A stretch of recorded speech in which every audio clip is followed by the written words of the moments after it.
in non dei svizzeri. Ah, ancora 2 minuti, 2, 3 minuti massimo.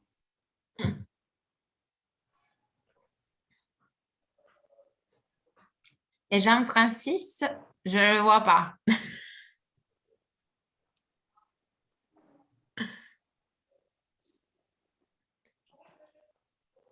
Noé, tu as des nouvelles de Jean-Francis? Non, Sylvia, j'ai pas de nouvelles de Jean-Francis. Parfait.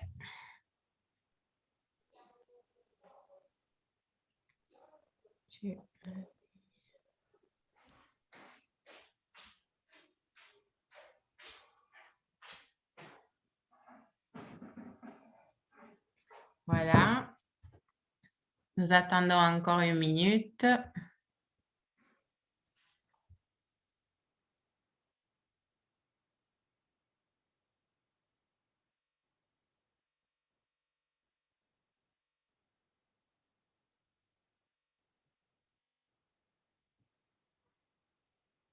Ah, il y a quelqu'un.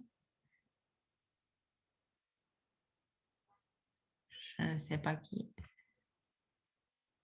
Bonsoir. Bienvenue.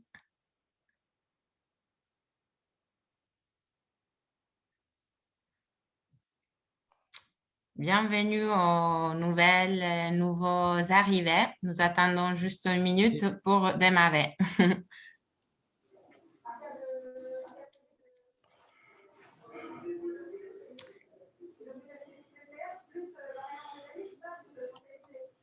Ah bah voilà, Jean-Francis,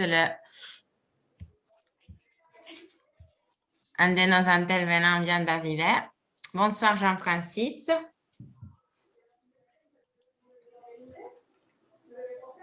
Voilà. Je pense que maintenant nous avons tous nos intervenants. Nous pouvons commencer, nous pouvons démarrer la soirée. Si tu es d'accord, Alexandre. Parfait, c'est parti. C'est 3. parti. Voilà, alors bonsoir à toutes et à tous. Merci d'être là ce soir pour ce webinaire sur le fédéralisme européen et la résistance antifasciste en Italie dans ce 25 avril, qui est une date très importante en Italie. Alexandre vous présentera cela tout à l'heure. Je vais juste d'abord me présenter. Je m'appelle Silvia Romano, je suis la secrétaire générale de l'UF Paris-Île-de-France, qui est une des sections de l'UF France, de l'Union des fédéralistes européens France, une association qui a été créée à la fin de la Deuxième Guerre mondiale par des courantes de la résistance, justement, comme nous découvrirons tout à l'heure. Et le but de cette association, de ce mouvement qui est présent non seulement en France, en Italie, mais aussi ailleurs en Europe et dans le monde, est effectivement d'établir la paix. Donc, la paix en Europe et pas qu'en Europe, on en parlera, je pense, tout à l'heure. Donc, ça ne plus trop tarder. Je vais passer la parole à Alexandre, que je remercie encore pour l'organisation de cet événement et j'en profite aussi pour remercier nos intervenants, le professeur Lucio Levi, Pietro Finelli qui est le président du mouvement fédéraliste de Pise et donc c'est aussi l'occasion pour remercier nos amis fédéralistes de Pise avec lesquels nous avons un jumelage. Donc notre section de Paris est en contact, en collaboration avec la section du mouvement fédéraliste italien de Pise et voilà, nous appelons de temps en temps, nous organisons des activités et après la fin de la pandémie, nous espérons nous rencontrer directement. Et puis voilà, le troisième de nos intervenants est Jean-Francis Billon, qui est le rédacteur en chef de Fait des choses, la revue fédéraliste que certains d'entre vous connaissent et qui est aussi le vice-présidente de l'UF France. Voilà.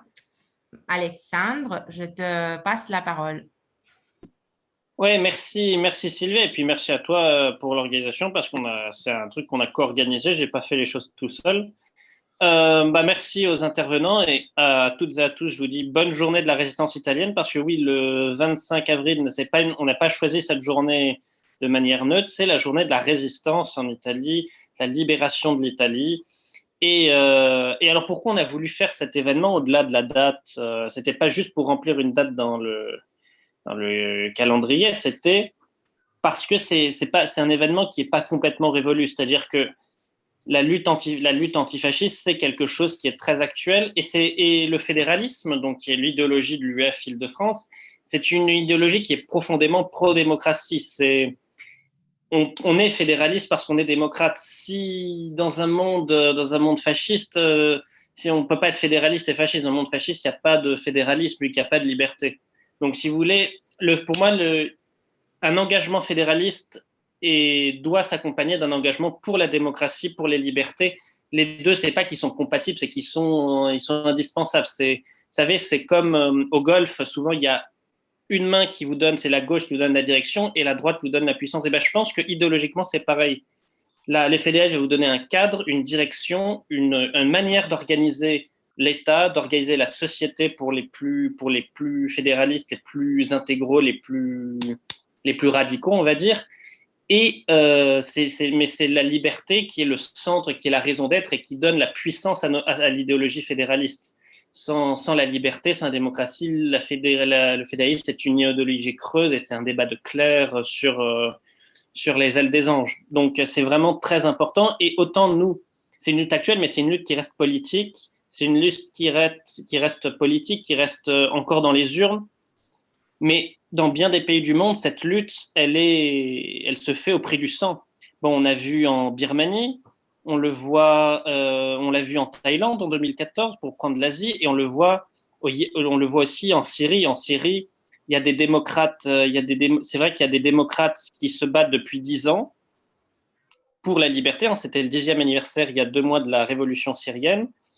Et en fait, une des réussites du pouvoir, ça a été en mobilisant en fait nos préjugés, en mobilisant notre défiance vis-à-vis des institutions démocratiques, qu'elles soient justifiées pas, il a réussi à nous faire douter de la démocratie et donc à se désintéresser des révolutionnaires syriens et à adopter sans le vouloir les narratifs du régime, alors que la plupart des gens qui les adoptent ne sont pas pro-régime syrien.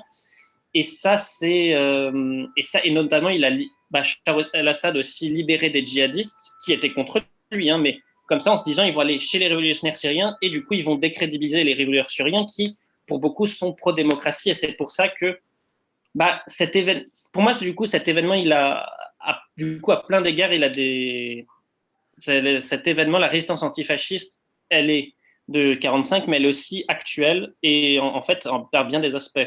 Par bien des aspects géographiquement et par bien des aspects idéologiquement. Et voilà. Donc sur ce, je ne vais pas vous ennuyer plus longtemps.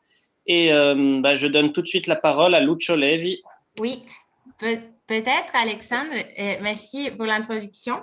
J'ai vu qu'il est parmi nous le président de l'AMPI Toscana, Bruno Possenti. Donc, c'est un honneur pour nous de vous avoir parmi nous. Donc, l'AMPI, c'est l'Association nationale des partisans d'Italie, donc ceux qui ont lutté dans la résistance en Italie. Donc, cette journée est très importante pour eux. Donc, nous avons ici l'honneur d'avoir le président de la région Toscane. Donc, bonsoir Bruno. Je ne sais pas si vous voulez aussi nous faire un salut in italiano. Bruno, se per caso vuole fare un saluto in italiano o in francese, siamo onorati di averla con noi stasera. No, preferisco farlo in italiano perché ho studiato il francese tanti anni fa, ma non sono molto allenato. Sì, l'ANPI è l'Associazione Nazionale Partigiani d'Italia che si è costituita come embrione a Roma il giorno dopo la liberazione, quando l'Italia del centro e del nord era ancora occupata dai tedeschi. Nacque dalle persone... Il parle en italien beaucoup. Oui, je traduco un secondo. Il expliquait aussi, Alexandre, après tu veux traduire toi-même, il expliquait juste qu'il est le président de l'ANPI, comme j'expliquais tout à l'heure, l'Association nationale des partisans d'Italie, qui ont lutté pour chasser les nazistes, les fascistes de l'Italie après le 43. Dopo la liberazione d'Italia, nei giorni successivi al 25 aprile, si costituì come associazione nazionale e si chiamò ANPI, Associazione Nazionale Partigiani d'Italia. Donc, l'association a été créée en 1945. Donc, une fois l'Italie libérée, ces partisans de la résistance ont créé l'association que M. Possenti représente, l'Associazione Nazionale dei Partigiani d'Italia. È stata un'associazione di partigiani fino al 2006. Poi i partigiani cominciavano a estinguersi per la legge dell'anagrafe e è stata aperta, l'associazione è stata aperta anche a antifascisti che prendessero il testimone da una generazione in fase di estinzione per portare avanti una missione che è ancora molto attuale. Et donc, l'association était consacrée aux partisans, donc ceux qui avaient vraiment lutté pendant la résistance. Mais en 2006, puisque voilà, l'âge des résistants, il commençait à y avoir plus beaucoup de partisans en vie, l'association a été ouverte aux antifascistes, donc aux personnes partageant les valeurs antifasciste, e c'est donc le cas aujourd'hui. La missione della nostra associazione sostanzialmente consiste nel tenere viva la memoria di cosa è stata la resistenza, di quale prezzo è stato pagato per liberare il nostro paese dalla dittatura fascista e dall'occupazione tedesca.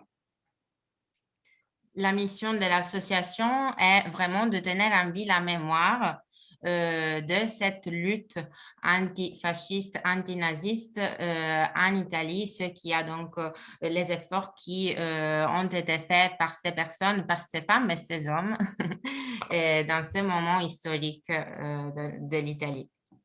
Di onorare la memoria di coloro che sono caduti. Oggi, in una situazione molto difficile per la pandemia, abbiamo deposto in tutta Italia un fiore sotto le lapidi che ricordano caduti o persone che sono state perseguitate sotto il fascismo.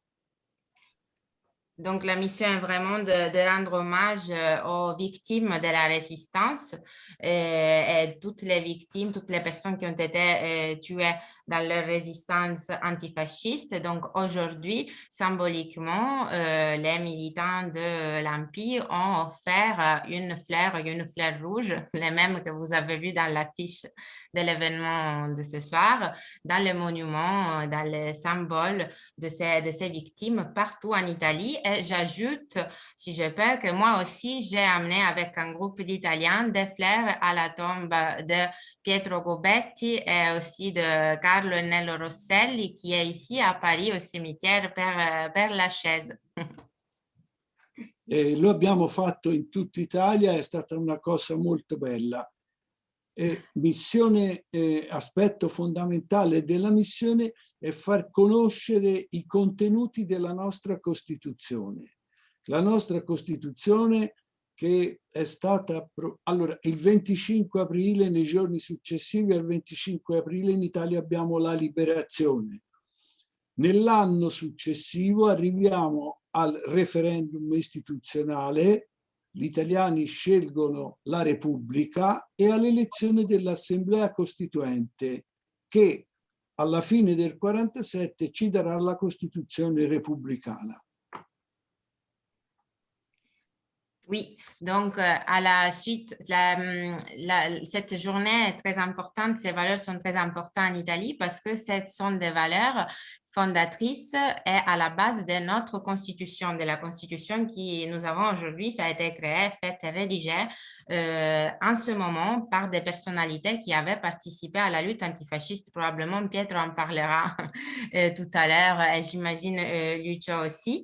Et donc, voilà, c'est à la suite de la rédaction de cette constitution, de ces textes constitutionnels qui a été adopté à la fin du 47, que donc nous avons l'Italie et la République italienne que nous connaissons aujourd'hui. Voilà. La nostra Costituzione non è un elenco di norme, è un progetto di società che si fonda su 4 pilastri: il lavoro come diritto dei cittadini, la dignità della persona, l'uguaglianza dei cittadini, il rigetto della guerra. Si capovolge radicalmente quello che era stato il ventennio fascista, perché il ventennio aveva umiliato la dignità della persona. Il lavoro non era un diritto. Per avere il lavoro bisognava avere la tessera del partito fascista. L'uguaglianza non esisteva. Pensate che in Italia siamo arrivati all'umiliazione delle leggi razziali del 1938 e l'Italia ha perseguito una politica di aggressione, di guerra, prima all'Etiopia, poi alla Cosa, poi all'Albania, poi l'attacco, la dichiarazione di guerra alla Francia e alla Germania, l'aggressione alla Jugoslavia, prima l'attacco alla Grecia e poi l'aggressione all'Unione Sovietica, tutti i popoli che non ci avevano fatto nulla. 20 anni di préparazione alla guerra.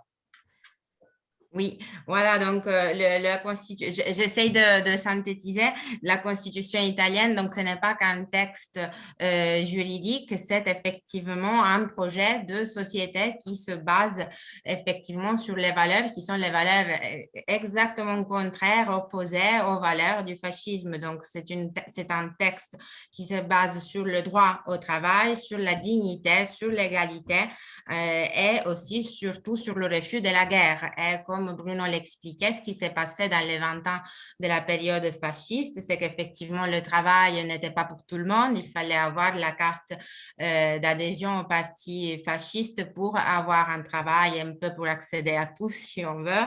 Et bien sûr, il n'y avait aucune égalité entre les personnes. Je pense qu'il ne faut pas l'expliquer. Et surtout, voilà, en termes de rejet, refus de la guerre, c'était surtout pas le cas parce que voilà, nous avons déclaré la guerre à l'Éthiopie, à l'Albanie, mais aussi à la France, à l'Allemagne, à la Grèce. Et voilà, et tout ça a amené des conséquences terribles et énormes. Et peut-être, je ne sais pas si Bruno, vous aviez conclu, mais ce dernier thème, justement, du lien entre le fascisme et la guerre, c'est ce que pour nous est le plus important. C'est exactement là le point clé pour lequel ce mouvement et cette journée du 25 avril est importante pour les fédéralistes européens. Parce que l'autre valeur à côté de la démocratie que nous avons en commun, c'est la paix. L'objectif, c'est la paix entre le peuple, donc le refus total de la guerre et un modèle de société qui correspond à ce que vous venez de dire. Donc, si vous avez un mot à rajouter, et puis je passerai peut-être la parole à nos intervenants pour mieux découvrir cette histoire. Se ancora una parola, un saluto da rivolgere prima. Ancora una parola a Ventotene, Eugenio Calorni, Ernesto Rossi e Eugenio Calorni e Altiero Spinelli nell'isolamento totale hanno capito che l'Europa non avrebbe potuto avere pace se non si superavano i nazionalismi che avevano portato alla catastrofe della prima guerra mondiale e alla seconda, che era ancora in corso nel 1941. Da lì è nata l'idea d'Europa e dobbiamo dire che dalla conclusione della seconda guerra mondiale sono passati 75-76 anni e nonostante ci siano tensioni, incomprensioni a volte, però popoli che si erano combattuti per secoli sono riusciti a convivere. Grazie mille ancora una volta della sua partecipazione e di queste parole importantissime per noi. Traduco in francese ed è la perfetta transizione, penso, verso l'intervento di Lucio Levi. Donc, comme transition, en passant par Alexandre, voilà, et Bruno expliquait justement qu'Altero Spinelli, Eugenio Colorni et Ernesto Rossi, que certains d'entre vous connaissent, ils sont les fondateurs du fédéralisme européen en Italie. À Ventotene, ils étaient donc confinés parce qu'ils étaient antifascistes et donc c'était leur projet effectivement de créer une Europe unie comme seule solution pour éviter la guerre entre les peuples en Europe et dans le monde. Et effectivement, ils sont passés désormais 76 années et nous n'avons pas eu de guerre au sein de l'Europe. Donc, merci encore pour ces mots et nous sommes honorés de votre participation à cette soirée. Donc, je repasse par Alexandre qui va nous guider dans les autres interventions. Voilà, donc voilà, les interventions dureront 10 minutes. Moi, au bout de 7 minutes, j'indiquerai qu'il ne reste plus que 3 minutes à l'intervention. Comme ça, si un des intervenants a quelque chose à dire de très important qu'il n'a pas encore dit, il peut le dire. Mais de toute façon, même si les intervenants n'ont pas dit tout ce qu'ils avaient à dire, il y aura ensuite du temps qui seront laissés aux questions et aux réponses. Et du coup, les intervenants pourront dire ce qu'ils n'avaient pas pu dire durant leurs interventions. Voilà. Donc maintenant, je vais passer la parole à Pietro Finelli.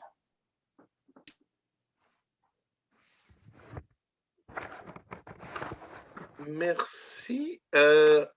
Alexandre, excusez-moi. Bon, d'abord, mais je dois intervenir maintenant pour mon intervention, pour les salutations de la section de Pise de moment. Parce que j'avais pensé d'être le dernier dans les interventions. Ah ouais, non, moi j'avais... Parce que je crois que Lucio, surtout, il va se concentrer sur la résistance et sur l'antifascisme, et moi plutôt sur la Constitution. Oui, en effet, désolé, ça c'est ma faute, donc pas de problème. Je passe la parole. Oui, en plus, c'était comme ça que ça avait été organisé, donc c'est ma faute à moi, mais à culpa. C'est comme je passe la parole à Lucio Levi. Oui, merci. Je parlerai surtout du manifeste de Ventotene. Pendant l'été de 1941, quand Spinelli et Rossi ont terminé d'écrire le manifeste de Ventotene, le document qui énonçait le programme d'action pour la Fédération européenne, les drapeaux avec le croix gammée flottait sur tout le continent de l'Europe, à l'exception de la Grande-Bretagne.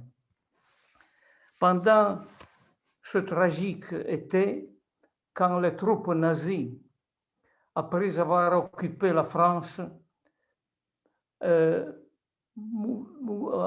attaquer l'Union soviétique, et il paraissait qu'il était en train de gagner la Deuxième Guerre mondiale. Par contre, dans le confinement de Ventotene, les fondateurs du fédéralisme européen, Spinelli, Rossi, Colorni, étaient capables de voir au-delà des apparences la ligne évolutive que l'histoire aurait pris après la guerre. Le manifeste de Ventotene est considéré comme l'un des documents les plus significatifs de la littérature antifasciste. Mais il est beaucoup plus, car il ne s'est pas limité à plaider la cause de la démocratie contre le fascisme, car son caractère novateur consiste dans avoir associé une nouvelle vision de l'histoire et de la politique à la fondation d'un mouvement politique nouveau et différent par une bataille nouvelle et différente. C'est une expression que j'ai prise dans les mémoires de Spinelli. C'est-à-dire la fondation du mouvement fédéraliste qui a eu lieu à Milan le 27-28 août 1943. Ce sont là les deux facteurs qui ont jeté les bases de l'Union européenne, qui est désormais reconnue comme la plus grande innovation politique du XXe siècle. Alors, le premier facteur, c'est le concept de crise de l'État national, qui permet de lire dans une perspective nouvelle l'histoire contemporaine. Il permet d'identifier la contradiction de fond de notre époque, de formuler un jugement historique d'ensemble sur elle et d'offrir une interprétation de notre temps fondée sur des bases théoriques nouvelles par rapport à la pensée traditionnelle, politique traditionnelle. Le puissant développement de l'industrialisation, l'extension des relations économiques et sociales au-delà des bornes nationaux, la formation de marchés de plus en plus vastes ont déterminé le déclin des États nationaux européens, de moins en moins capables de gouverner l'internationalisation du processus de production et la montée au gouvernail de la politique mondiale par des puissances d'une autre dimension, d'une dimension différente par rapport aux États nationaux, c'est-à-dire des États comme les États-Unis et l'Union soviétique qui avaient une dimension grande comme une entière région du monde. Le manifeste de Ventotene est le messager d'une nouvelle époque de l'histoire selon laquelle les guerres mondiales marquent le déclin de l'ordre de Westphalie, le système européen de puissance qui, pendant 3 siècles, ont gouverné le monde, et l'unification européenne représente le démarrage d'un processus de pacification différent par rapport au celui poursuivi à travers les organisations internationales, car il se fonde sur deux processus complètement nouveaux. La constitutionnalisation des relations internationales, c'est-à-dire le dépassement de la simple coopération entre les États et le remplacement par la constitutionnalisation des relations internationales et en même temps par la démocratisation des relations internationales. Le Parlement européen est l'exemple le plus évident de ce processus. Dans cette perspective, l'histoire de l'humanité se présente comme un processus de pacification au cours duquel le droit remplace la violence dans le cadre des formations politiques de plus en plus grandes. La cité-État a pacifié les tribus. Les États nationaux ont pacifié les villes qui étaient en guerre entre elles. Les fédérations entre États permettent de pacifier les nations et d'entamer le processus d'unification de l'humanité. Ce processus a donné impulsion à l'extension d'institutions démocratiques sur des espaces de plus en plus vastes, dont les phases sont la démocratie d'assemblée dans les cités-États, la démocratie représentative dans les États nationaux, la démocratie fédérale dans les unions entre États, qui sera couronnée par l'unification du monde par la Fédération mondiale. Le deuxième facteur est l'actualité de la Fédération européenne. Puisque l'unité européenne, pendant des siècles, a été l'aspiration des plus grands intellectuels européens, de Dante à Kant, elle devient l'objectif d'une bataille politique immédiate et concrète. Seulement après la Deuxième Guerre mondiale, la partition de l'Europe par les États dominants le monde, c'est-à-dire les États-Unis et l'Union soviétique, l'hégémonie des États-Unis a permis à créer les conditions pour l'unification de l'Europe occidentale, pendant que l'unification de toute l'Europe, de l'Europe entière, pourra commencer seulement après la chute du mur de Berlin. Ce projet n'entraîne pas l'abolition des États nationaux, mais la réorganisation du pouvoir politique sur plusieurs niveaux de gouvernement et sa redistribution vers le haut et vers le bas, de manière à permettre aux États nationaux de trouver un rôle proportionné à leur dimension. L'approche auquel les partis traditionnels qui inspirent les idéologies libérales, démocratiques et socialistes se base sur l'idée de la priorité de la lutte par la gestion et l'amélioration de l'État national. L'approche fédéraliste renverse cette priorité et offre un critère de connaissance et d'action qui inspire un nouveau comportement politique.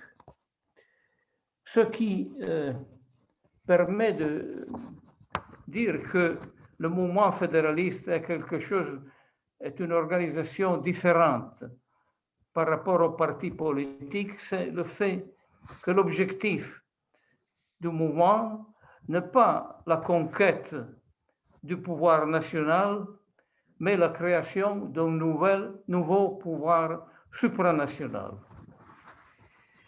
Les partis qui se préoccupent en prévalence du pouvoir national n'interviennent pas sur la cause des conflits internationaux, de l'impérialisme et de la guerre, ni peuvent gouverner ces processus de vaste envergure comme l'intégration européenne et la globalisation qui dépassent les États nationaux et conditionnent tous les aspects de la vie politique et économique nationale.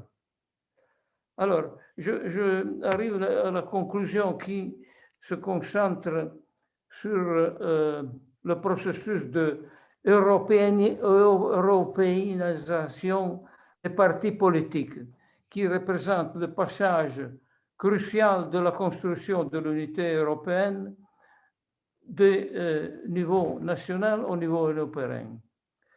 L'engagement politique de Spinelli a montré qu'il est possible d'organiser une action politique au-delà des bornes nationaux, qui n'est pas orientée vers la conquête du pouvoir national, mais dirigée vers la création d'un gouvernement européen.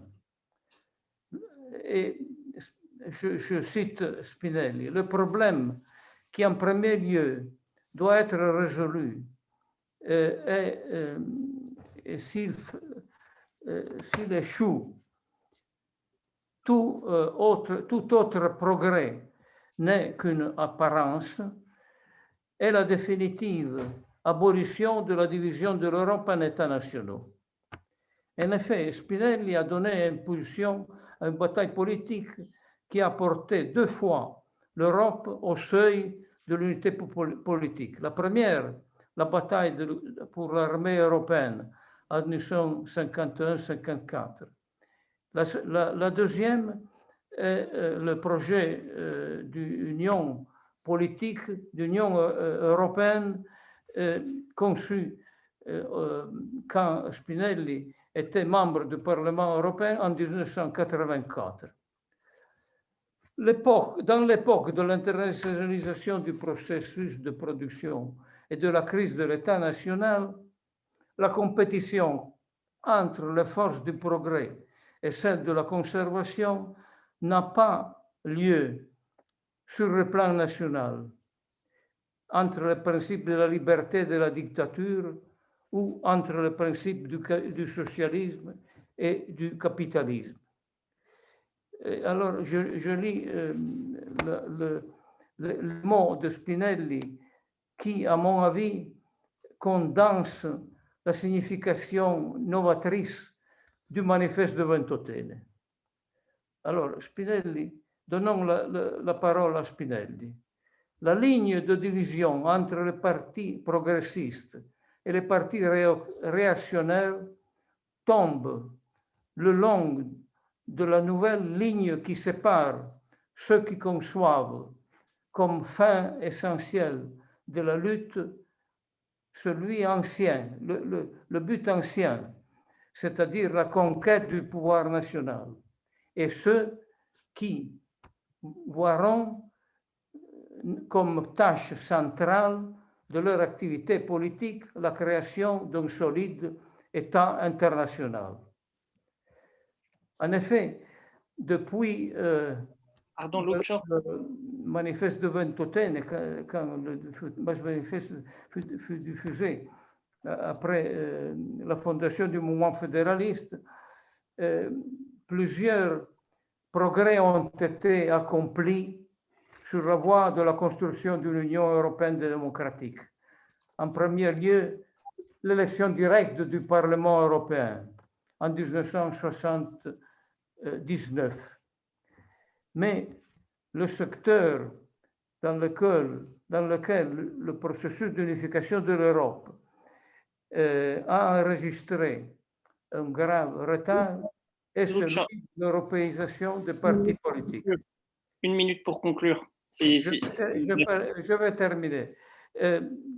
La substance du pouvoir dans une communauté politique réside dans le système des partis, qui est la machine qui produit les décisions politiques. Donc, le point de non-retour du processus d'unification européenne ne réside pas dans le transfert formel de cette ou celle compétence des États à l'Union, ou dans cette ou celle des modifications de l'architecture des institutions européennes, mais plutôt dans le déplacement de la compétition entre les partis sur le plan européen et la formation d'un système politique européen.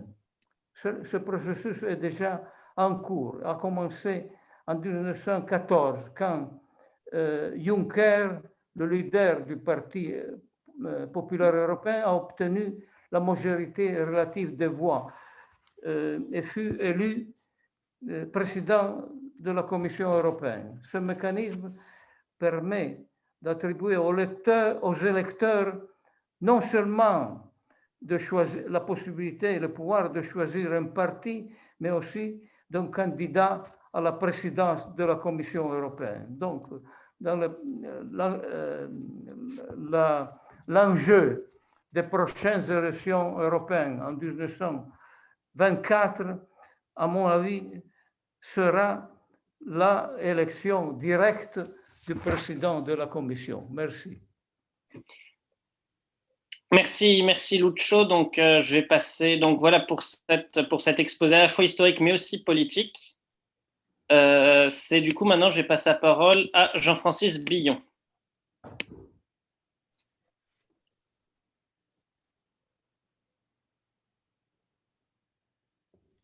Tu n'as pas le son, Jean-Francis. J'ai perdu une minute, excusez-moi. Une précieuse minute. Non, je remerciais de l'invitation et de ces chaudes paroles, Monsieur Bruno, le président de l'Association italienne des partisans. Alors, le Comité français pour la Fédération européenne, c'est une chose qui est très mal connue, en particulier parce que, comme l'explique d'ailleurs le professeur Belot, dont nous venons de publier un ouvrage, il y a toujours eu en France, à la sortie de la Résistance, une alliance stratégique et inavouée mais réelle entre les communistes et les gaullistes pour étouffer toute voix dissidente. Alors, en juin 1944, quelques jours avant le départ des Allemands, un comité français pour la Fédération européenne rend public son existence à Lyon. Il diffuse une déclaration, un manifeste et un projet de travail. Il se présente comme un organe du mouvement de libération nationale. Le mouvement de libération nationale, c'est la quasi-totalité des mouvements de résistance non communistes de la zone nord et de la zone sud de la France. L'un des principaux responsables du comité est André Ferrat, ancien haut responsable communiste exclu du parti en 1936, 2 ans après avoir fondé une revue marxiste oppositionnelle au parti et au Comintern, Que faire, pour reprendre un titre de Lénine. Cette revue paraîtra en 1939. Que faire est aussi un mouvement politique évidemment clandestin dans le Comintern et dans le PC, mais officiel, ouvert à l'extérieur avec des anciens trotskistes, des anciens socialistes et d'autres encore. Le manifeste revendique le rôle du mouvement de libération nationale comme l'avant-garde du peuple français dans la lutte contre l'oppression nazie et revendique le droit de participer à l'édification de la paix et de l'Europe de demain. La déclaration est rédigée en particulier par André Ferrat, Gelbar Zaksas et Albert Camus. Maurice Guérin également, qui lui est un démocrate chrétien.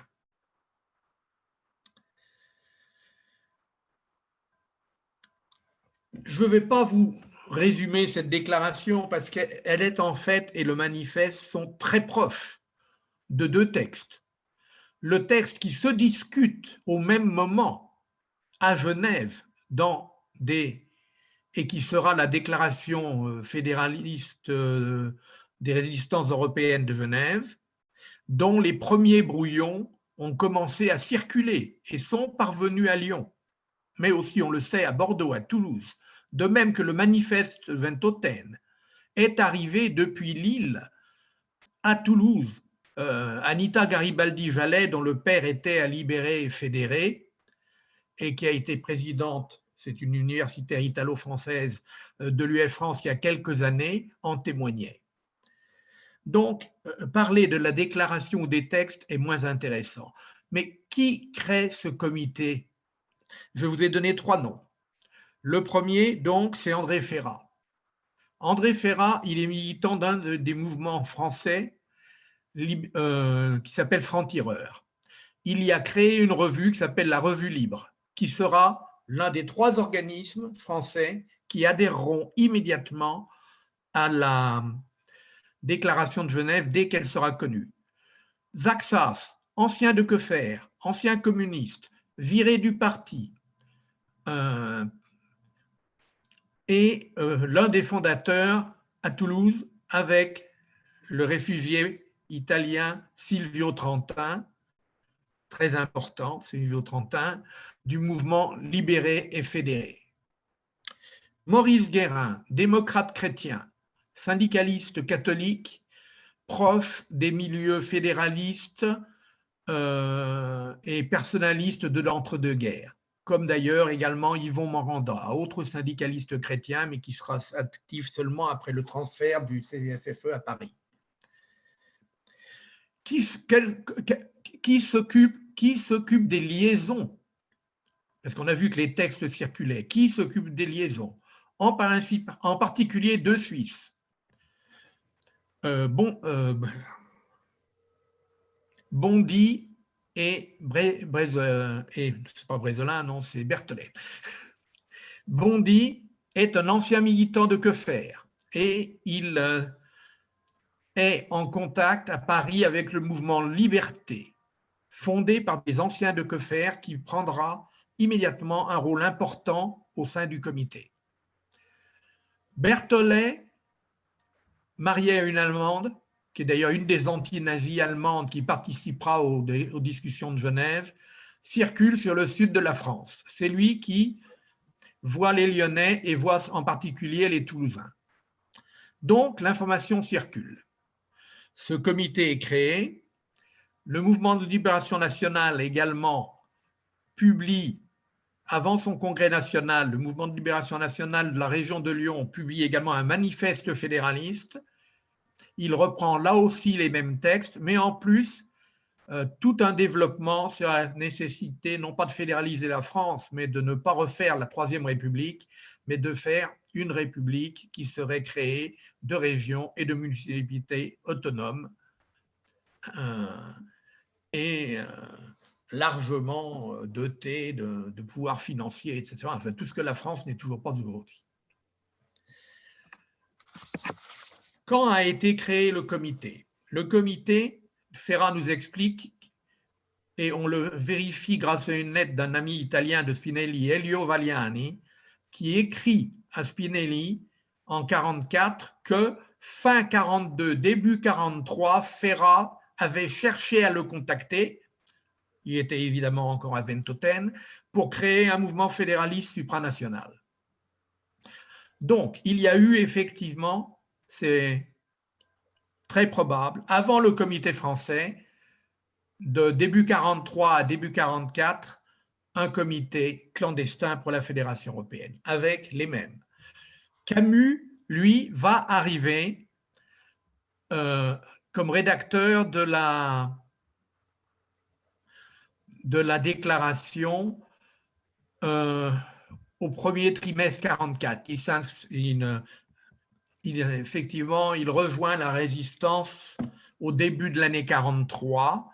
Il écrit ses lettres à un ami allemand, qui sont des lettres fictives, bien sûr, dont la 3e parle principalement du problème européen et qui sont publiées dans divers journaux de la résistance au même moment. Textes fondamentaux dont on parlera prochainement, d'ailleurs, dans un webinaire de l'UEF Sud avec un ami. Le comité français, donc, a 3 bases, principalement sur Toulouse avec les gens de Libéré et Fédéré, qui vont d'ailleurs fusionner avec un mouvement lyonnais insurgé qui était fédéraliste proudhonien, à Paris avec le groupe Liberté et à Lyon autour de francs-tireurs de combat, principalement francs-tireurs combat et un petit peu libération. Ce comité va se transférer à Paris dès la libération, et Ferrat est remplacé par un anti-nazi allemand au secrétariat Francis Gérard Kumleben, qui terminera d'ailleurs sa vie au début des années 70 à la Commission nationale du mouvement fédéraliste européen. Le Spinelli vient en France, mais encore considéré comme un communiste, il n'a pas le droit de venir en France. C'est pourquoi il vient sous un nom corse d'Algérie d'invention. Lui-même et Ursula viennent à Lyon, ils rencontrent Ferrat. C'est Ferrat qui dit à Spinelli, pour le congrès que vous voulez faire à Paris, la seule personne qui peut vous aider, c'est Albert Camus. Il dirige maintenant le journal Combat. Écrivez à Camus. Et c'est effectivement Camus qui signera une lettre, peut-être rédigée par Ursula Hirschman auparavant. C'est Camus qui enverra les invitations à la conférence fédéraliste de Paris. À cette conférence, le comité français se transforme en comité international pour la Fédération européenne, avec l'arrivée dans ses instances dirigeantes de Willy Eichter, un anti-nazi allemand de Londres, de Spinelli et d'un Anglais du Parti travailliste indépendant. Le comité français est actif sous nom de comité international, puis de comité français comité pour une fédération européenne et mondiale, jusqu'à 1946. En 1946, le CFEM disparaît, peut-être pour créer l'Union mondialiste, mais je n'en suis pas sûr. En tout cas, les militants, beaucoup de militants, se retrouvent soit au mouvement socialiste pour les États-Unis d'Europe, mouvement pour les États-Unis socialistes d'Europe lors de sa fondation, à Montrouge en 1947, soit à l'Union française des fédéralistes. Pour le reste, je pense que vous pourrez poser des questions. Voilà, merci Jean-Francis. Je vais passer la parole maintenant à Pietro Finelli. Et Pietro, c'est à toi pour 10 minutes. Et ensuite, il y aura, je donnerai les questions. Oui, merci Alessandro, merci Sylvia, merci Chloé pour l'invitation et merci à tout le monde pour être ici avec nous le dimanche soir. D'abord, je dois m'excuser pour mon français et si vous êtes d'accord, je voudrais partager avec vous des slides, comme on dit en français, des slides que j'ai préparés pour mieux illustrer et parler de mon sujet. Lorsqu'on a décidé l'argument de mon intervention avec Alexandre, Sylvia et Chloé, on a pensé qu'aujourd'hui, oui, justement, c'est le 25 d'avril, donc la fête de la libération, de la résistance. Et donc, on va parler de la résistance, mais c'est aussi l'année où on va célébrer en même temps les 70 ans de la fondation de la communauté européenne du charbon et de l'acier, donc le début de l'intégration organisée institutionnelle européenne. Et de l'autre côté, c'est le 75e anniversaire de la fondation de la République en italienne en 1946. Et donc, je voudrais concentrer mon intervention en particulier sur les idéaux fédéralistes européistes qui sont présents dans la Constitution italienne et qui ont été les points de référence pour les politiciens italiens pour grande partie de l'histoire de la République italienne. Et pour faire ça, je vais justement partager l'écran avec vous. Voilà, vous les voyez? Oui. Bon. Et je vais partir justement de l'article 11 de la Constitution italienne qui est l'article où la théorie internationaliste, européiste et pacifiste qui a animé les constituants italiens va précipiter pour avoir une définition institutionnelle et constitutionnelle. L'Italie répudie la guerre en tant qu'instrument d'attente à la liberté des autres peuples et comme mode de solution des conflits internationaux. Elle consent dans des conditions de réciprocité avec les autres États aux limitations des souverainetés nécessaires à un ordre qui assure la paix et la justice entre les nations. Elle aide et favorise les organisations internationales poursuivant ces buts.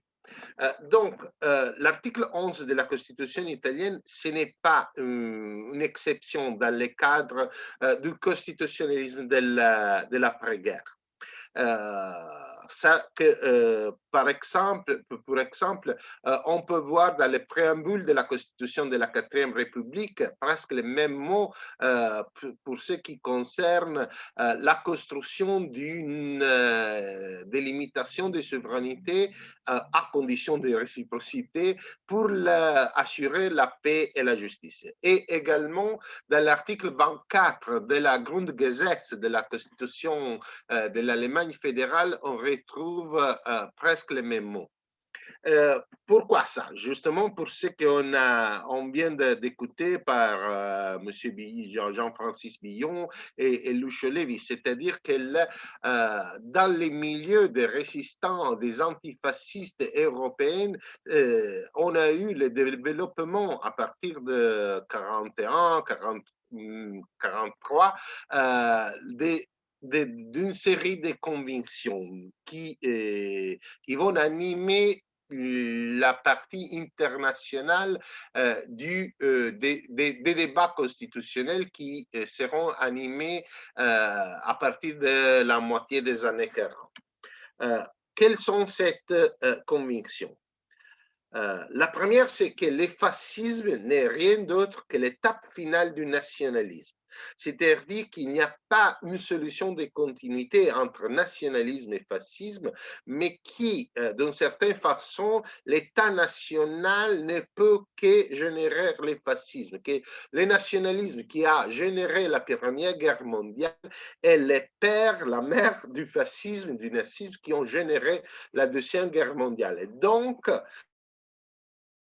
que si on veut établir la démocratie et les libertés, un État libéral et démocratique à l'intérieur, il faut garantir un ordre international à l'extérieur. Il y a cette idée très répandue de la liaison nécessaire entre un ordre international démocratique, libéral et pacifique et un ordre antérieur démocratique, libéral et pacifique. C'est une idée qui devient de sensus commun, pour ainsi dire, à partir des années 30, avec la prise de pouvoir nazi en Allemagne, et surtout après la guerre d'Espagne. Donc, tous les milieux antifascistes à partir des exilés italiens en France, justement, Lucio Levi les a cités, Carlo Rosselli, les Justitia Libertà, mais aussi Libéré et Fédéré, avec Silvio Trentin, ou Ignazio Silone en Suisse, vont développer tous cette idée que l'ordre international et l'ordre intérieur sont strictement liés. Il n'y a pas de démocratie et de liberté à l'intérieur s'il n'y a pas un ordre international pacifique à l'extérieur. Ça implique des nécessités, ce qu'on a vu au début en lisant l'article 11. Le rejet de la guerre ne peut pas plus être un instrument de politique internationale et la reconnaissance de la paix en tant que valeur en soi. La paix, ce n'est pas une condition qu'on peut avoir ou pas. La guerre, ce n'est plus conçu comme la continuation de la politique avec les autres moyens, en suivant la conception de von Clausewitz et de la politique réaliste qui avait dominé la première moitié, les premières 40 années du XXe siècle, mais la guerre s'est refusée en tant que mal absolu et la paix devient une valeur qu'il faut défendre pour soi. Donc, justement, nous avons dit que ça sont des valeurs, des idées guides qui sont partagées par presque tout l'ensemble des milieux antifascistes et démocratiques et européens qui vont refonder les États après la Deuxième Guerre mondiale. Mais en Italie, il y a quelque chose de plus. Il y a l'idée très répandue, très partagée qu'il est possible et il est nécessaire de passer la souveraineté nationale absolue. C'est la composition des forces politiques et culturelles républicaines qui va expliquer cet partage presque universel de l'idée que la souveraineté nationale c'est un sujet, en valeur qu'il faut dépasser. Bon, vous savez bien que les catholiques sont majoritaires dans l'Assemblée constituante italienne et les seront encore plus dans les périodes successives, à partir des élections de 1948. Et il s'agit d'un mouvement catholique que, oui, bien sûr, on peut rassembler à le mouvement républicain populaire en France ou à la CDU, le Christian Democratische Union en Allemagne, mais qui vient d'une tradition neutraliste qui date de la Première Guerre mondiale. Au contraire de ce qui s'est passé en France et en Allemagne, au début de la Première Guerre mondiale, les hiérarchies et surtout les laïcs catholiques ne partagent pas. 3 minutes. Oui, bon. L'adhésion à les idéaux nationalistes et bellicistes. Aussi, pour ce qui concerne naturellement les socialistes et les communistes qui ont des idéaux du type internationaliste, mais la vraie différence, c'est qu'en Italie, les libéraux et les démocrates ont pour la plupart dépassé les idéaux nationalistes, patriotiques qui ont caractérisé la première moitié du siècle pour des idéaux de type explicitement fédéraliste et européiste. Je vais m'expliquer en citant deux des auteurs les plus connus quand même en Italie, qui sont Piero Calamandrei, l'un des chefs des idéologues du Parti d'action des libéraux socialistes italiens, qui dans les débats justement sur l'article 11 va soutenir la thèse que la Constitution italienne n'est qu'un bâtiment conçu en imaginant un autre bâtiment, qui est la Fédération européenne. Donc, la Constitution italienne doit déjà avoir dans soi-même les éléments sur lesquels on pourra bâtir l'édifice de la Fédération européenne qui est à venir. Le deuxième leader politique dont je prends la position, c'est Luigi Einaudi, qui sera le premier président de la République italienne, qui est un libéral et qui, dans les débats sur les traités de paix, va soutenir que les États nationaux n'ont plus de sens. Ils ne sont que de la poussière sans subsistance. Et que l'unification européenne est nécessaire et qu'on n'a que le choix entre le faire avec la violence, comme on a essayé avec les deux guerres mondiales, ou pacifiquement. Donc, le choix de 47-48 marque un point de référence pour toute la politique étrangère dans les décennies suivantes. De l'adhésion à la communauté européenne du charbon et de l'acier jusqu'au référendum de 1949, lorsque les Italiens ont donné un mandat constituant au Parlement européen, la construction d'une intégration toujours pour les plus étroits dans l'objectif d'une fédération européenne a toujours été l'horizon partagé de la classe dirigeante et de l'opinion publique italienne. Et je vais conclure en rappelant que avoir laissé cette tradition, avoir pris en charge, au contraire, une conception néo-souverainiste, néo-nationaliste, a été pas seulement une faute par rapport à la tradition politique italienne, mais aussi peut expliquer la faute de courage dans le bâtiment du processus d'intégration européenne qui a caractérisé pas seulement l'Italie, mais l'entière classe dirigeante politique européenne dans les deux dernières décennies et qu'on espère être finalement supéré par les décisions de cette dernière année. Et bon, je vais conclure et après, dans la discussion, j'espère de pouvoir préciser mieux mes positions.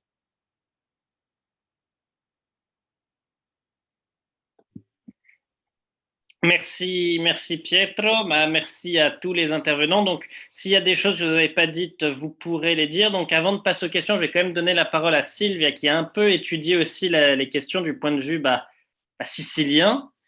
Donc, sur ces héros siciliens de la résistance antifasciste, je lui propose de nous en toucher 2 mots.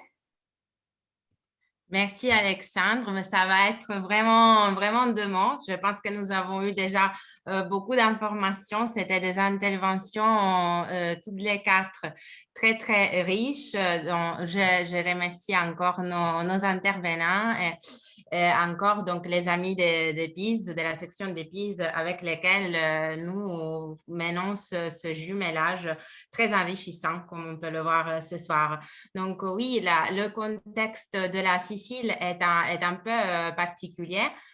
Concernant la période de la résistance, parce que effectivement en 1943, au mois de juillet, les Alliés ont débarqué en Sicile et donc disons que l'île a été libérée en ce moment-là. Donc quand je parlais moi-même avec mes grands-parents, ils me disaient, bah oui, on était petits, il y avait les Américains qui passaient avec les chars et nous filaient des chocolats et des bonbons. Donc, en prenant beaucoup de précautions parce qu'après, la période n'a pas été simple non plus en Sicile entre 1943 et 1945. Il y a eu pas mal de mouvements, voilà. Ça peut faire objet du 25 avril de l'année prochaine. Mais c'était une période, disons, de paix, de calme.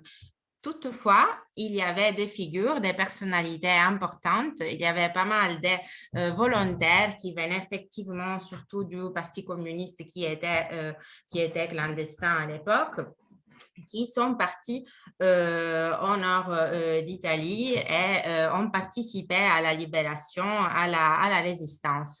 Donc, comme je le disais, je préfère qu'on passe aux questions et qu'on échange, mais voilà, c'est juste l'occasion pour le citer, au moins un d'eux qui est peut-être le plus connu. Il s'appelait Pompeo Colajanni, connu dans la résistance comme Barbato, commandante Barbato, et il venait juste de ma ville d'origine, Caltanissetta, et voilà, il a participé effectivement à la libération de Turin. Et donc, après, il a aussi été dans le gouvernement tout de suite après, il était sottosegretario, donc une sorte de secrétaire d'État à la défense pendant les premières années de la République. Il a été membre de l'Assemblée parlementaire sicilienne, qui est quelque chose de très important parce que la Sicile est une régions autonomes. Et donc, voilà, je préfère effectivement laisser la parole au public, renvoyer le sujet à une prochaine fois. Je remercie Alexandre surtout de m'avoir posé la question ces dernières semaines et aussi de m'avoir permis donc de commander toute une série de bouquins et de littérature qui existent, s'il y en a entre vous qui sont intéressés.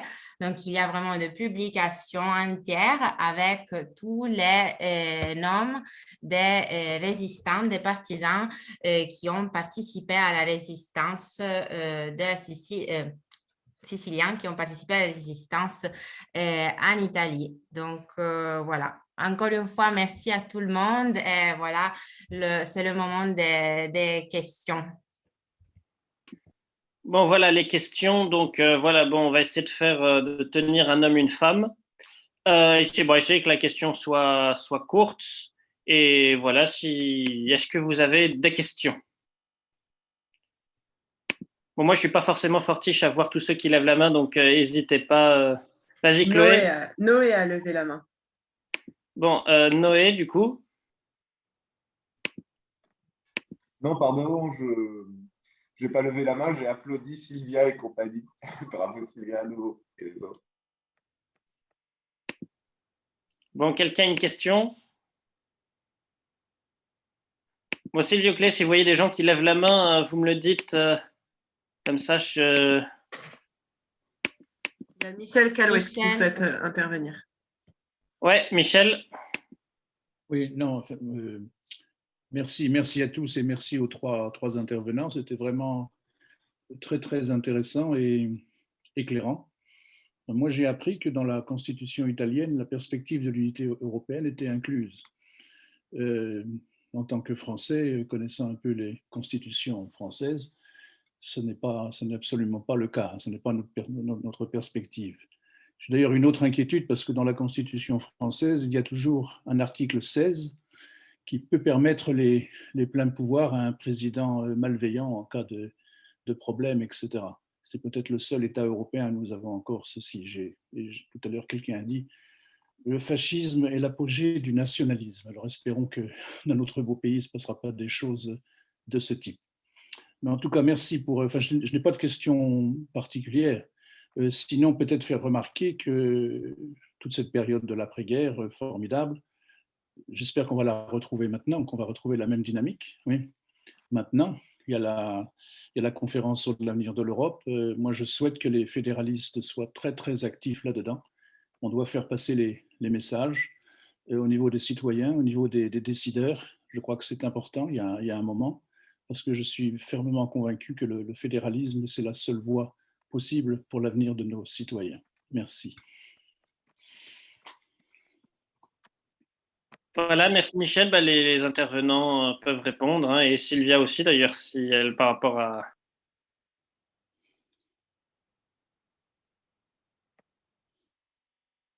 Donc, y a-t-il des réponses de la part des intervenants? Attendez, hop là. Je me demande s'il c'est mieux de mettre s'il y a plus de questions plutôt que répondre à chacun, comme voulez-vous. D'accord, ouais, non, mais c'est une bonne idée. Donc, est-ce que quelqu'un a une autre question? Pas d'autres questions? Chloé, Sylvia, Françoise? Sinon, je peux faire la conclusion qui permettra de synthétiser les remarques de ce que j'ai noté. Bon, pire, sinon, moi, Pardon, oui. Tu as une question par rapport à la conclusion, une question? Je trouve ça intéressant de voir les dynamiques qui étaient différentes, en fait, dans les résistances entre les différents États. Alors, parce que les contextes étaient différents, mais les modalités d'organisation et les idées défendues ont été un petit peu différentes de ce que nous a présenté le professeur Robert Belot quand il nous a parlé de son livre sur Freinet il y a 1 mois et demi maintenant, et de voir comment tous ces courants-là ont pu partager et échanger des idées pour créer l'Union des fédéralistes européens.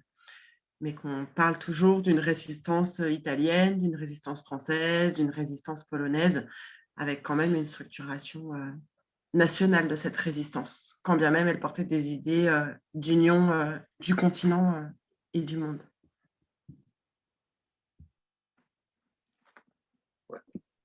Voilà, merci Chloé. Des remarques du coup, des réponses pas. Ah oui, pardon. C'est d'abord oui. Il faut un tour de questions, oui. Est-ce que quelqu'un d'autre a des questions? Noé? Oui, c'était une question plus technique et opportuniste que historique. C'était une question à Bruno pour l'association ANPI. Est-ce que vous avez des liens avec des associations françaises d'anciens combattants ou de résistants, ce genre de choses, ce qui serait utile pour faire des ponts et profiter des synergies et de se copier, de s'imiter entre fédéralistes italiens et fédéralistes français en termes de bonne expérience? Même si, au final, cette habitation de vous, c'est l'UF Paris, donc France.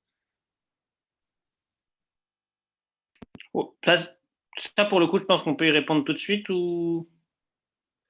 Bruno a dû nous laisser, il m'a envoyé un message, mais je vais lui référer, dire de la question et je peux vous répondre dans les prochains jours. Mais je crois, bon, une des caractéristiques de l'AMP italien, c'est qu'elle est aussi très engagée dans les débats sur le fédéralisme européen, avec des positions qui sont très largement favorables au dépassement des États, de la souveraineté nationale et de l'intégration européenne. Donc, je crois que oui, qu'ils iront participer à soutenir cette idée. Et peut-être, juste pour compléter, je ne sais pas si c'est exactement ta question, Noé, mais l'AMPI, l'association dont Bruno parlait, est présente aussi en France. Donc, à Paris, mais je crois à Nice aussi et à Lyon. Et par exemple, je vois bien que nous avons ce soir parmi les participants Andrea, qui est par exemple un adhérent de l'AMPI à Paris. Voilà, donc, et à l'occasion de ce webinaire, nous avons effectivement pris contact avec la section AMPI de Paris. Donc, ça peut être une opportunité aussi dans les autres sections françaises de l'UF de prendre contact. Bon, merci. S'il n'y a pas d'autres questions, moi, j'ai posé du coup la dernière question, puis on passera aux réponses et puis Chloé conclura. Il y a une question. Il y a une question. Il y a une question du coup de qui? Paul Marcoux. Puis-je dire deux mots sur la question de Chloé Favre? Ah oui, une question de Paul Marcoux. Il y a Paul Marcoux qu'on n'entend pas par contre. Oui, Paul, vous avez la parole. Oui, merci. Je voudrais confirmer ce que Chloé a dit, que le mouvement de résistance contre le fascisme, le nazisme a été en prévalence un mouvement national. Donc, il y a eu très rares manifestations de mouvement européen. Jean-Francis a déjà illustré la déclaration du mouvement de résistance de Genève de 1944. Ça, c'est la plus importante manifestation d'une résistance européenne. Mais dans la substance, nous avons eu seulement des mouvements de résistance nationaux, car le problème était de contraster, contrecarrer l'armée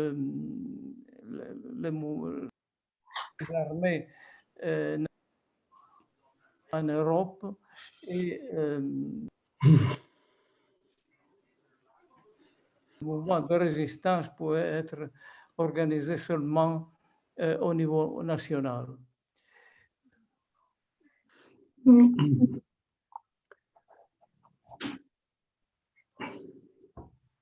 Paul, allez-y, voir si on vous entend.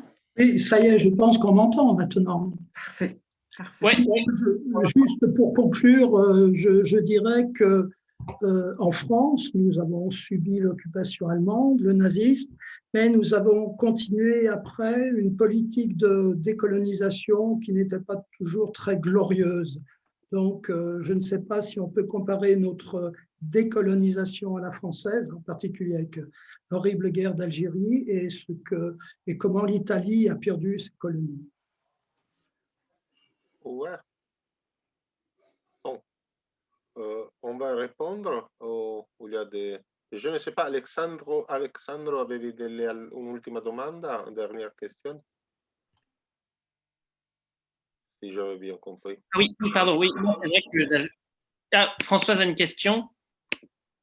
Françoise, faut couper, votre micro est coupé, Françoise. Voilà, ça y est. Bon. Moi, j'ai une question. Comment dire? Oui, j'ai découvert tout à l'heure, comme Michel, justement, le fait que la Fédération européenne était déjà dans l'idée de la Constitution italienne, et je trouve ça génial. Et alors, là, j'arrive justement à une question peut-être plus européenne. Après la guerre, on a été dans le franco-allemand. Et à l'échelon de l'Europe, on est toujours dans le franco-allemand. Donc, pour moi, j'ai l'impression qu'on n'a pas bougé depuis ce temps-là. Et moi, j'ai toujours eu comme idée qu'il aurait toujours fallu que l'Italie soit intégrée dans cette dynamique franco-allemande, ce qui n'a jamais été le cas, ce qui n'est pas encore le cas aujourd'hui, alors que justement la constitution italienne est en avance en fin de compte sur tout ça. Donc là, j'aimerais avoir quand même votre sentiment par rapport à ça, parce que moi, j'imagine très mal quand même que, vu les bouleversements qu'il y a dans le monde et en Europe aujourd'hui, on en reste au couple franco-allemand. Voilà. Je ne sais pas si c'est clair. Tout à fait.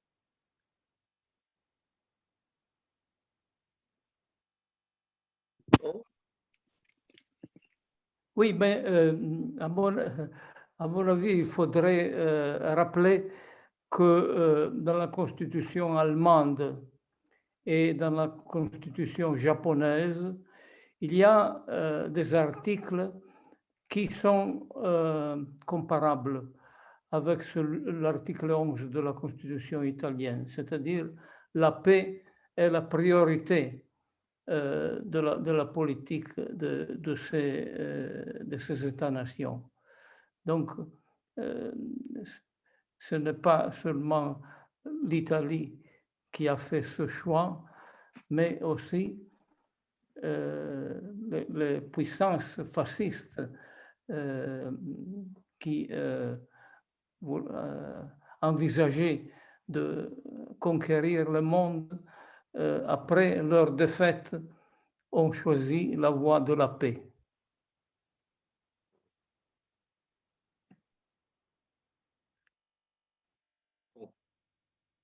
C'est bon, ouais. Merci Lucio. Pietro aussi, si tu peux répondre à la question. Oui, bon, alors,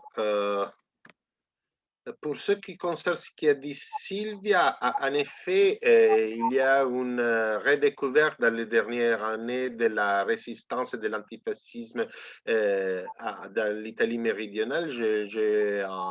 J'ai posté dans le chat la référence à un livre qui a été publié par l'Institut national d'histoire de la résistance sur la résistance dans le Midi d'Italie et dans la Sicile en 1943. Pour ce qui concerne les autres questions, oui, c'est vrai qu'il y a la différence entre Italie et France sur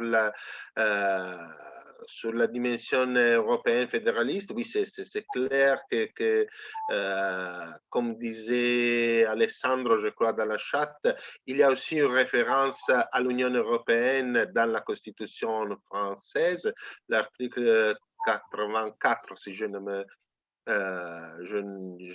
me rappelle bien, mais l'article 44 de la Constitution française, c'est comme l'article 23 de la Constitution allemande, un article qui va encadrer très fortement l'adhésion de l'État national qui reste toujours central dans une collaboration renforcée, mais toujours une collaboration entre souverains.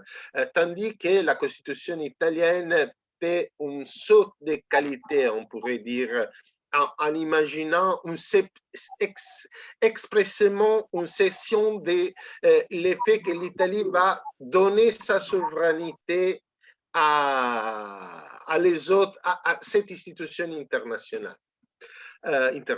Pour ce qui disait Chloé et Lucio, oui, justement, c'est vrai, la résistance va se développer surtout dans un cadre national, des cadres. Pourquoi il faut combattre, et ce sont des scénarios nationaux, les cadres fondamentaux, mais il y a aussi des éléments supranationaux. Par exemple, bon, n'a pas de domaine, mais la fusion entre France et Royaume-Uni qui est déclarée avec la France libre. Oui, c'est une fiction, mais quand même, c'est une perspective. Il y a aussi des partisans des différentes nations qui vont combattre dans des mouvements de résistance qui ne sont pas ceux de leur nation, mais bon, il s'agit des morceaux, pour ainsi dire. Le cadre dans la Deuxième Guerre mondiale reste toujours celle de la nation. Mais je crois que c'est plutôt un cadre tactique, un cadre d'organisation plutôt qu'un cadre idéal. Pourquoi? Je crois que déjà à partir des années 30, dans les milieux antifascistes, il y a la conviction qu'il faut dépasser les États nationaux. Et si on va voir, paradoxalement, on le dépasse même d'un point de vue militaire organisatif avec la guerre d'Espagne. Pourquoi dans la guerre d'Espagne, il y a des brigades internationales qui, on peut les imaginer comme des espèces d'armées de tous les cosmopolites, pour ainsi dire. Enfin, je vois que dans la chat, il y a un débat, mais je ne le peux pas voir. Enfin, pour ce qui concerne la question de la décolonisation de la vie de la voie italienne et de la voie française à la décolonisation, bon, en effet, l'Italie n'a pas eu une vraie voie à la décolonisation. Elle a perdu la guerre et elle a perdu ses colonies avec la guerre, mais on peut rassembler la colonisation italienne à la décolonisation française. C'est-à-dire que la violence exercée par les Italiens en Libye et surtout en Éthiopie est au même niveau de la violence exercée par l'occupation française en Algérie. Et on peut dire que c'est un problème encadré dans les cours des ténèbres, dans les cours noirs de l'Europe. La question est donc, oui, avec les différents niveaux, mais tous les pays européens ont un rapport très compliqué quand même avec le monde colonial. Dernière question, Françoise, pour ce qui concerne les moteurs franco-allemands et le rôle de l'Italie, je crois que cette idée du moteur franco-allemand avec en Italie en position d'infériorité, c'est plutôt une narration qui est partagée par les élites nationales françaises, allemandes et italiennes aussi. Parce que en Italie, c'est plus facile de faire accepter par l'opinion publique une politique si elle a les shows de l'Europe plutôt que les shows de la politique nationale. Et donc dire que bon, les Italiens sont derrière, mais il y a une Europe qui est différente de l'Italie, c'est une partie de notre discours politique. Mais si on va voir l'histoire de l'intégration européenne à partir de 1952 jusqu'à notre jour, on voit que, pour simplifier, l'alliance, les franco-allemands deviennent Europe lorsqu'il y a l'Italie, à partir de 1952. Si on va voir, l'Italie n'a ni de charbon ni de l'acier. Pourquoi on veut l'Italie dans la communauté européenne du charbon et de l'acier? Parce que sinon, ce n'est que d'une alliance, un traité franco-allemand. Avec l'Italie, devient un traité européen. Voilà, merci Pietro, Jean-Francis, et ensuite on passera à Chloé pour la conclusion. Bon, désolé, c'est comme au foot, hein, il faut un peu de temps additionnel. Bon, voilà. Donc, Jean-Francis, tu as la parole.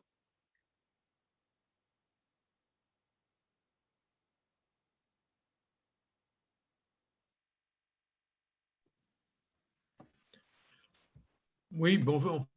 Oui, non, moi j'aurais ajouté une chose parce que tu m'as rappelé, Alexandre, une chose. Je n'ai pas parlé de militants fédéralistes se disant fédéralistes ou étant fédéralistes avant la guerre qui aient milité dans la résistance. Mais il y en a eu, bien évidemment.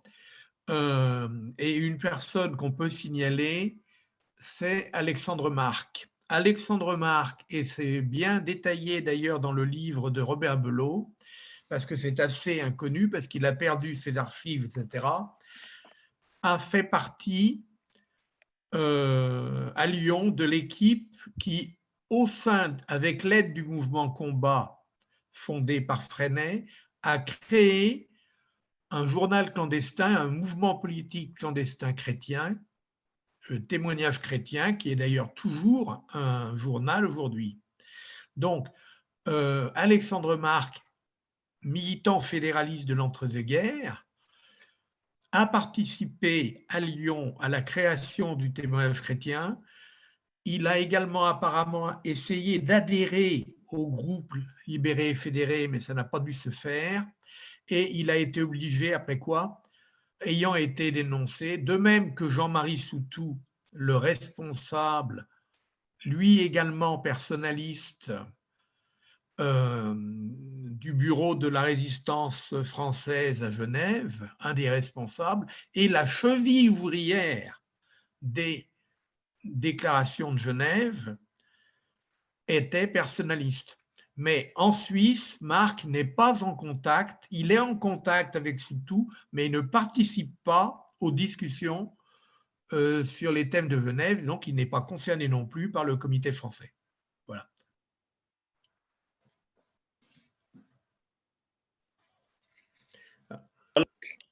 Merci Jean-Francis. Bah, voilà, donc la parole à Chloé pour la conclusion.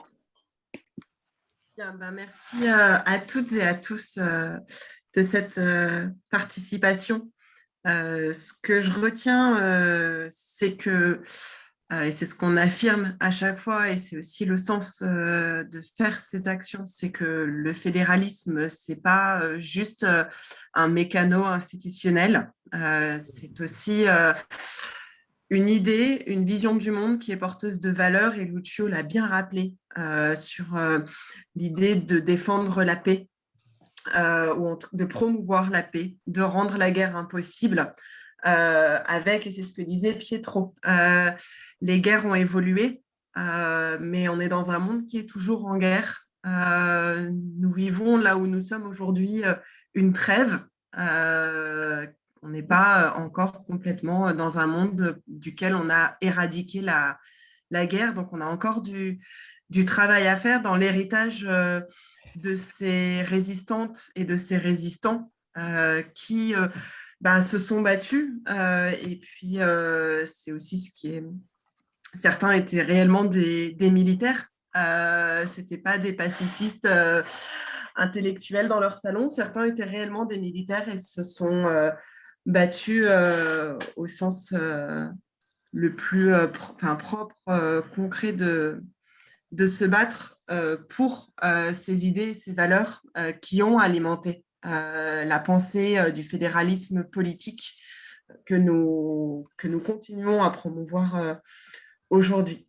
Ce que je retiens aussi de ces échanges et ce qu'on a essayé de faire dans la construction même de ce temps, c'est les liens qu'il y a eu entre les résistances pendant cette période et des liens qu'on essaye de construire, de bâtir toujours avec les militants fédéralistes au-delà des frontières alors régionales, mais aussi nationales et parfois même continentales, pour continuer aussi ce travail de militantisme au-delà de l'État-nation et le lien entre nous en tant que citoyens et citoyennes de ce continent et de cette planète. Voilà, j'en profite pour vous donner les prochains événements qui arrivent. On repart sur quelque chose de beaucoup plus local mardi, puisque en France vont avoir lieu les élections régionales et départementales en juin. Et du coup, les différentes sections de l'association, on a Noé Détier qui représente l'UEF Auvergne-Rhône-Alpes. Merci à lui, parce que c'est lui qui a assuré la technique ce soir aussi. On repart sur un niveau beaucoup plus local, et le 27 avril, on va se pencher sur les coopérations transfrontalières entre différentes régions, des régions françaises avec des régions que l'histoire a placées de l'autre côté de cette ligne imaginaire qu'est la frontière. Et donc, montrer aussi en quoi le bon sens et les coopérations permettent d'abolir ces frontières. Le 29 avril, on va avoir un temps de présentation, et ça va intéresser Paul Marcoux sur la dernière parution de Fait des choses. Donc, Fait des choses qui paraît tous les trimestres, qui est la revue en français du fédéralisme militant depuis 1973. La dernière parution porte sur l'Afrique, les fédéralismes en Afrique et le panafricanisme. On a dans cette revue un article que moi je considère comme majeur de Jean-Francis Billon, qui synthétise pour les jeunes générations dont je fais partie la pensée fédéraliste en Afrique. Et puis, comme on parle de résistance, ce Fait des choses contient une publication exclusive. C'est un article de 6 pages, donc on se rapproche plus de l'article universitaire que de l'article de revue, où le professeur Robert Belot, qui est professeur émérite à l'université de Saint-Étienne, présente ses dernières analyses et notamment une discorde qu'on a voulu créer ou montrer comme ça entre Daniel Cordier, qui était le secrétaire de Jean Moulin, et Henri Freinet, où on a accusé Freinet d'avoir vendu Jean Moulin et donc d'avoir causé la perte et la mort de Jean Moulin. Et Robert Belot a enquêté, a fait un travail d'historien assez précis et méticuleux, et démontre en fait dans cet article voilà, le montage et comment en fait cette idée-là n'est pas tout à fait l'expression de la réalité, et que les choses sont beaucoup plus complexes que ça, que cette histoire de la résistance, et ça me permet de conclure, elle continue à s'écrire et elle a fait l'objet, c'est vrai en France, je pense que c'est vrai en Italie, que c'est vrai partout, d'une historiographie riche, mais aussi d'une volonté de récupération, de réécriture, de construction d'un roman national. Et c'est ce que montre Robert Belot dans cet article, donc, qui est une exclusivité de Fait des choses de ce mois-ci, qu'on vous recommande chaudement. Voilà, un très grand merci à vous toutes et tous d'avoir participé. Merci à Alexandre et à Sylvia pour l'organisation. Merci à Lucio Levi, Pietro Finelli et Jean-Francis Billon pour leurs interventions. Et je salue aussi la participation de Lani qui s'est jointe à nous et j'en suis particulièrement touchée. Voilà, une très bonne soirée à vous et puis à très bientôt pour de prochains événements. Et comme on est entre français et italien, Federazione Europea Subito. Bon, bonne soirée à tous et à toutes. Bonne soirée. Ciao. Salut, Ciao. c'était bien. Merci. Bravo. Ciao.